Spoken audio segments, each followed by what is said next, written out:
Online share ട്രേഡിംഗിന്റെ പേരിൽ മുൻ ഹൈക്കോടതി ജഡ്ജി ശശിധരൻ നമ്പ്യാരിൽ നിന്ന് 90 ലക്ഷം രൂപയാണ് തട്ടിയെടുത്തത്. ജനുവരി 5-ന് തൃപ്പൂണിത്തുറ പോലീസ് എടുത്ത കേസ് പിന്നീട് കൊച്ചി സൈബർ പോലീസ് ഏറ്റെടുക്കുകയായിരുന്നു. കോഴിക്കോട്, കണ്ണൂർ എന്നിവിടങ്ങളിൽ നിന്നായി മുഹമ്മദ് ഷാ, മുഹമ്മദ് ഷാർജിൽ, മിർഷാദ് എന്നിവരെയാണ് പിടികൂടിയത്. ഇന്നലെ കസ്റ്റഡിയിലെടുത്ത പ്രതികളെ ഇന്ന് കൊച്ചിയിലെത്തിച്ച് അറസ്റ്റ് രേഖപ്പെടുത്തി. കേസിൽ 1-2 പ്രതികൾ ഒളിവിലാണ്. സംസ്ഥാനത്ത് 16 കേസുകളാണ് ഇവർക്കെതിരെയുള്ളത്.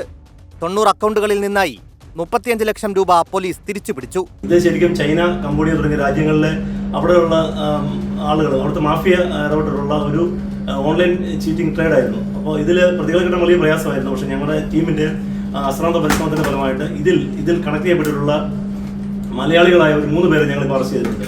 ഇതിൽ 2 പേര് ഇതിൽ നിന്നുള്ള ഈ പണം, അതായത് 90 ലക്ഷം രൂപയിൽ നിന്ന് ഏകദേശം ഒരു 10-30 ലക്ഷം രൂപയോളം ഈ ഒരു വഴിയാണ് ഡീൽ ചെയ്തതാണ് മനസ്സിലായത്. ആദിത്യ ബിർല ഇക്വിറ്റി ഫണ്ട് എന്ന പേരിൽ വാട്സപ്പ് ഗ്രൂപ്പിൽ അംഗമാക്കിയായിരുന്നു തട്ടിപ്പ്.